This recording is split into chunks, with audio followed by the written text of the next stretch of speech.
پدر قربان نامت، پدر قربان نامت، تو سر و بالای من هستی.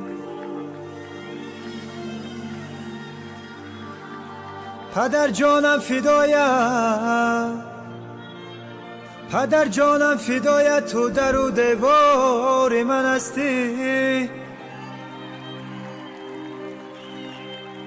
پدر تو سرپناهم، پدر تو سرپناهم، تکیه‌گاهم، تو پر و بالم. پدر میرم برایت، تو برایم جان و تن هستی. بمان تو ابد سایبان بر سرم، مرا باز به آغوش گرمت بگی. به هر جا که رفتم دلم با تو بود، همیشه برایم